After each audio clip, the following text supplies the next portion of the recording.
Hello दोस्तों। तो आज हम बात करते हैं आ, समाजवाद की। ये हमारा लगभग क्या पांचवा ही लेक्चर है लगभग क्या। उसमें क्या लेक्चर 4 शूट हो चुके हैं, जिसमें हमने पिछले लेक्चर में क्या पढ़ा था। पिछले लेक्चर में पढ़ा था हमने संपूर्ण प्रभुत्व संपन्न। तो आशा करता हूँ कि वो आपको बेहतरीन तरीके से समझ आया होगा। आज पढ़ेंगे हम समाजवादी। समाजवादी इसके विश्व स्तर पर कितने तत्व हैं? इसके विश्व स्तर पर कितने तत्व हैं? समाजवादी के विश्व स्तर पर 4 तत्व हैं, लेकिन इसको 2 भागों में बांटा गया है। पहले हम आपको एक बात बता दें कि इसको 2 भागों में बांटे। एक सेकंड रुकिए, जरा मैं आता हूँ।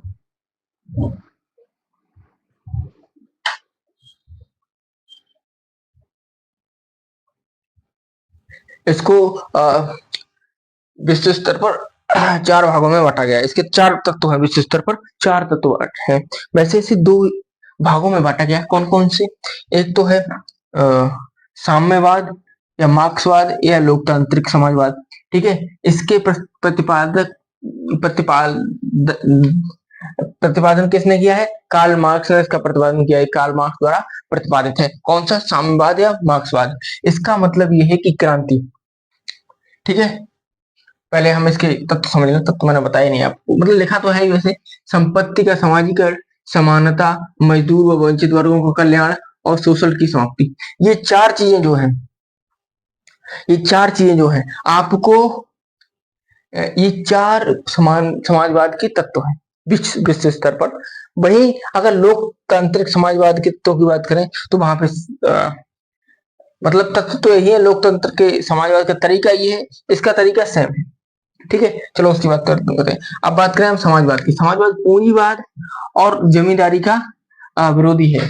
समाजवाद जो है वो पूंजीवादी और जमींदारी का विरोधी है। इसका मानना ये है कि हर व्यक्ति, प्रत्येक व्यक्ति समान हो। संपत्ति का समाजीकरण, कोई व्यक्ति, किसी व्यक्ति के पास ज्यादा संपत्ति ना हो, किसी के पास कम संपत्ति ना हो। ठीक है। और मजदूर और वंचित वर्गों का कल्याण, मजदूर और जो वंचित वर्ग हैं उनका कल्याण सरकार को करना चाहिए। सरकार को ये सोचना चाहिए कि कोई व्यक्ति समानता, ऐसा ना रहे जिसे के साथ असमानता हो। किसी व्यक्ति के साथ कोई वंचित या मजदूर व्यक्ति इसका कल्याण न हो और शोषण की समाप्ति हो। जो भी पूंजीवाद शोषण करता है उसकी समाप्ति हो। ठीक है। उसकी बात करते हैं। उसके बाद ये पूंजीवाद का विरोधी है और जमींदारी का विरोधी है कि कौन? समाजवाद। ठीक है। समाजवाद जो है पूंजीवाद और जमींदारी का विरोधी है। और यही समाजवाद के प्रकार की बात करें तो मैंने पहले ही बताया कि आपको साम्यवाद और लोकतांत्रिक समाजवाद। साम्यवाद जो है उसके कार्ल मार्क्स इसके प्रतिपादक है। कौन है? कार्ल मार्क्स इसके प्रतिपादक है। इनका कहना यह है कि क्रांति करो, उसके पश्चात समाजवाद को लाओ। ठीक है।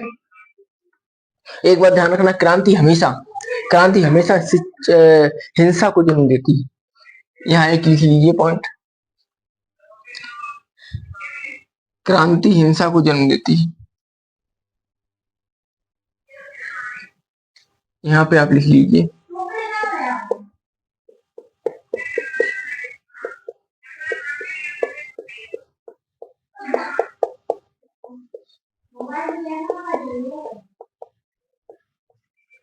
क्रांति हिंसा को जन्म देती है। ठीक है।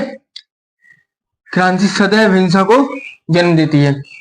ओके। क्रांति हिंसा को जन्म देती है। ठीक है। उसके बाद बात करते हैं हम इनके तरीका। इन दोनों में अंतर क्या है? साधन और तरीका का अंतर है। अंतर साधन और तरीका का है इन दोनों में। इसमें तरीका और साधन का अंतर है। ठीक है। उद्देश्य उद्देश्य दोनों के समान है। क्या उद्देश्य है? ये उद्देश्य है इसके समाजीकरण हो, समानता हो, वंचित वर्गों का कल्याण हो और शोषण की समाप्ति हो। ये इनके उद्देश्य है। ठीक है। उसके बाद बात करें इन दोनों को का अंतर देखें तो अंतर इनका तरीका देखें। दोनों का तरीका क्या है? इन दोनों की तरीका ये है कि ये संपत्ति का समाजीकरण, समानता, वंचित मजदूरों का कल्याण और शोषण की समाप्ति, ये तरीका है इसका, ये इसका उद्देश्य है। और इसी तरीके से इसको इसको किस तरीके से करना है? क्रांति की तरीके से। ठीक है। क्रांति की तरीके से करना है। ये लोकतंत्र इसका विरोधी है। वो ये कहता है कि चुनाव करके सरकार बनाओ, सरकार समानता लाएगी, संपत्ति का समाजीकरण करेगी। कैसे करेगी? संपत्ति का समाजीकरण कानून, संसद द्वारा कानून पारित करके करेगी, ठीक है। और योजनाबद्ध तरीके से, किस तरीके से? योजनाबद्ध तरीके से करेगी, ठीक है।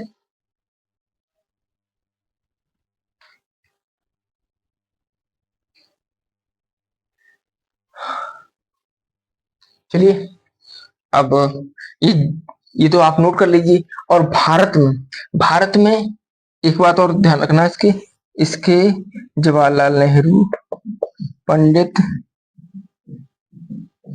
JL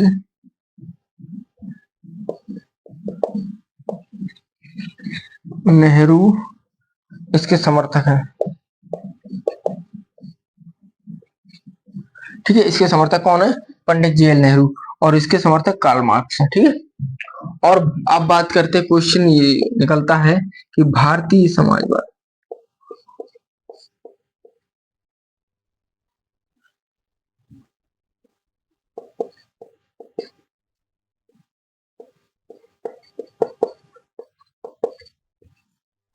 किसे मानता है? ये प्रश्न पैदा होता है। क्या भारतीय समाजवाद इसको मानता है या इसको मानता है? किसको मानता है? कह सकते हैं कि भारतीय समाजवाद लोकतांत्रिक समाजवाद से निकटता रखता है, परंतु पूर्ण तौर से लोकतांत्रिक समाजवाद भी नहीं है। और इसका तो विरोधी है ही साम्यवाद का। साम्यवादी का बिल्कुल भी पक्षधर नहीं। हिंसा और क्रांति करके संपत्ति का समाजीकरण नहीं करता भारतीय समाजवाद। भारतीय समाजवाद समानता करेगा तो हिंसा और क्रांति करके नहीं। मजदूर और वंचित वर्गों को कल्याण ये भी करता है, लेकिन इसका मतलब ये नहीं है कि किसी की हिंसा कर दी, किसी की संपत्ति को छीन लिया, छीन करके किसी दूसरी संपत्ति, अमीरों की संपत्ति को छीन कर गरीबों को दे देना। टाटा, अंबानी, अडानी इनकी संपत्ति को छीन कर गरीबों में बांट देना, ऐसा भारतीय समाजवाद नहीं। हालांकि लोकतांत्रिक समाजवाद भी ये बात नहीं कहता, बल्कि कार्ल मार्क्स द्वारा प्रतिपादित समाजवाद क्या कहता है कि अमीरों से संपत्ति को छीनो और वो गरीबों को दे दो। भले ही हिंसा के बल पे या क्रांति के बल पे इसको छीनना है। ये क्या कहता है? इससे कहते हैं संपत्ति का समाजीकरण। समानता लाओ। समानता भी किस तौर पे, किस तरीके से? अमीरों को गरीबों के बराबर लेके आओ, अमीरों को गरीबों के बराबर लेके आओ। यानी कि गरीब किसी को मत रहने दो, सबको अमीर मतलब सबको बराबर का भाव, कोई बड़ा नहीं कोई छोटा नहीं, सबको समान भाव होना चाहिए। इन दोनों का, वंचित वर्ग और मजदूरों का कल्याण होना चाहिए। लेकिन ये सारी चीजें साम्यवाद कहता है वो किसके तरीके से कहता है? ये कहता है क्रांति के बल पर करनी चाहिए ये सारी चीजें। और ये किसको जन्म देती है?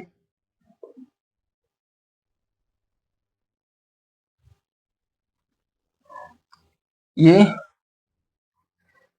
क्रांति जो है हिंसा को जन्म देती है, ठीक है। इतना याद रहेगा, ठीक। अब बात करते हैं भारतीय समाजवाद कैसा है, इससे की चर्चा करते हैं। तो इसे एक बार मिटा दें हम, आप लिख लीजिए, है ना, मिटा देते हैं, लिख लीजिए। फिर बात करते हैं हम भारतीय समाजवाद की। तो अब बात करते हैं भारतीय समाजवाद की। तो भारतीय समाजवाद कैसा है? ये लोकतांत्रिक समाजवाद से निकटता रखता है और यह साम्यवाद अथवा मार्क्सवाद समाजवाद का विरोधी है, ठीक है, क्योंकि वहां हिंसा का प्रावधान है, ठीक है। इसका स्वरूप विशिष्ट है। क्यों विशिष्ट है? विशिष्ट इसलिए है, ये लोकतांत्रिक समाजवाद और मार्क्सवाद दो प्रकार के समाजवाद होते हैं, दोनों से अलग है। मार्क्सवाद का विरोधी इससे थोड़ी निकटता रखता है लोकतंत्र से, ठीक है। DS नक्कारा केस में इसकी व्याख्या सर्वोच्च न्यायालय द्वारा की गई, माननीय सर्वोच्च न्यायालय ने इसकी व्याख्या कर दी, ठीक है, क्या व्याख्या की है कि लोकतंत्र समाजवाद से निकटता रखता था, मार्क्सवाद का विरोधी है और इसका स्वरूप विशिष्ट है। ठीक है, इसके तथ्य कौन कौन से हैं? आय की असमानता को कम करना, ठीक है, जीवन स्तर की असमानता को कम करना,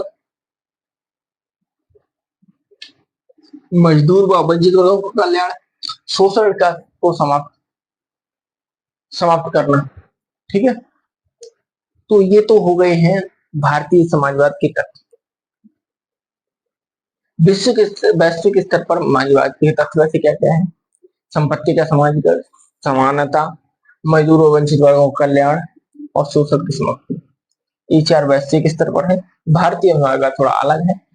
ठीक है, भारतीय समाजवाद पूंजीवाद का विरोध, मूलतः पूंजीवाद का विरोधी नहीं है, ये ध्यान रखना। ये भारतीय समाजवाद की विशेषता बता रहा हूँ। ठीक है, इसके केंद्र में संपत्ति का समाजीकरण नहीं है। इसके केंद्र में संपत्ति का समाजीकरण नहीं, बल्कि यहाँ की समाजवाद में सरकार की नीतियों को समान होने पर बल दिया गया है। कहा गया कि सरकार की जो नीतियां हैं वो समान रहे। ठीक है, सरकार की नीतियां जो है वो समान रहे। ठीक है, उसके बाद वैश्विक स्तर पर समाजवाद पूंजीवाद का विरोध, साथ साथ नहीं चल सकते बल्कि भारत में चल सकते हैं। ठीक है, ऐसा ही साम्यवाद में है, जैसा कि वही बात है समाजवाद एक। ठीक है, भारतीय समाजवाद में संपत्ति का समाजीकरण नहीं है, वर्ण समानता मूलक है, इसकी यही विशेषता है। इसकी क्या विशेषता है?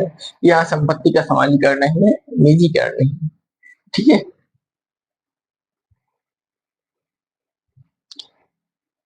संपत्ति का समाजीकरण जैसा कंसेप्ट भारतीय समाजवाद में नहीं है। वेस्टर्न कल्चर कैसा? सोशलाइजेशन ऑफ प्रॉपर्टी है वहां। क्या है वहां? मेन क्या है? Socialization of property. और यहाँ इक्विटी वेस्ट है, इक्वलिटी वेस्ट है। ठीक है, इंडियन कल्चर में क्या है? इक्वलिटी वेस्ट है, और वेस्टर्न कल्चर में क्या है? सोशलाइजेशन ऑफ प्रॉपर्टी, संपत्ति का समाजीकरण। ये मेन अंतर है। ठीक है, समानता वहां भी है, मजदूर वंचित वर्गों का कल्याण वहां भी होता है, यहाँ भी किया जाता है। शोषण की समाप्ति का कंसेप्ट वहां भी है, संपत्ति का समाजीकरण नहीं। तो अगर पूछ दिया जाए कि भारतीय समाजवाद में और लोग विश्व के स्तर पर समाजवाद जो है उसमें दोनों में अंतर क्या है?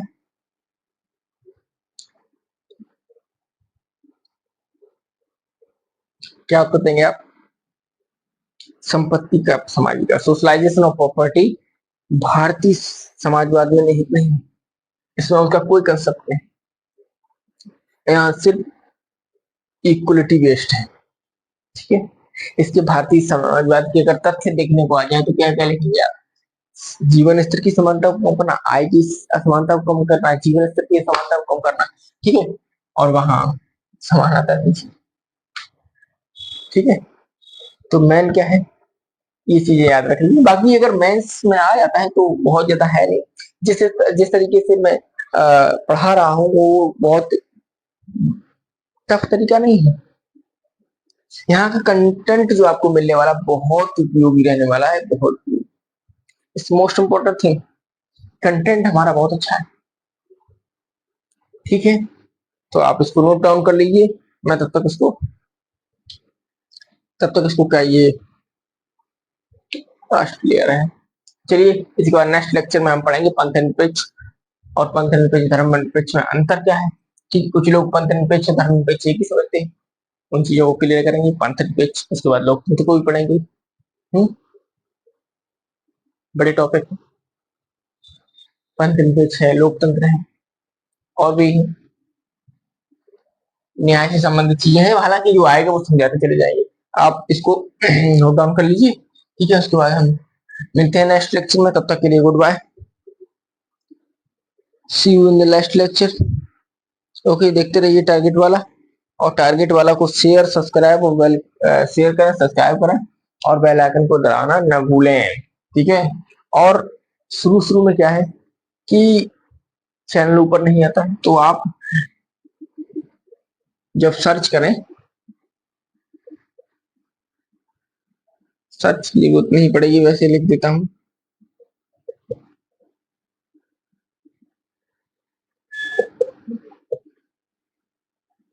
@ टारगेट वाला टीम, ये नाम से चैनल। आप, ये हमारा हैंडल नेम है। ये क्या है? हैंडल है, ठीक है। नाम है,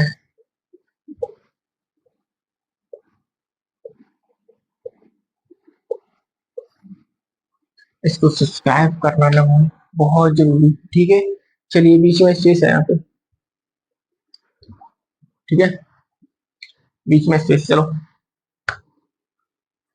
भारतीय अर्थव्यवस्था को हम पूरी तौर से बहुत अच्छे से कंसेप्ट क्लियर कराते हुए पढ़ाएंगे, और जो कंटेंट यहाँ मिलेगा, मैं लिख के दे सकता हूँ कि ऐसा कंटेंट आपको कहीं और नहीं मिलेगा। बेहतरीन से बेहतरीन कंटेंट प्रोवाइड करा रहे हैं, बेहतरीन से बेहतरीन। ये यूपीएससी लेवल तक के लिए आपके लिए बहुत अच्छा होने वाला है। इसके बाद आपको एनसीईआरटी पढ़ने की आवश्यकता नहीं पड़ेगी। एनसीईआरटी से बहुत ऊपर है और बहुत अच्छा समझ भी आएगा, इतना टफ नहीं है, ठीक है। चलिए,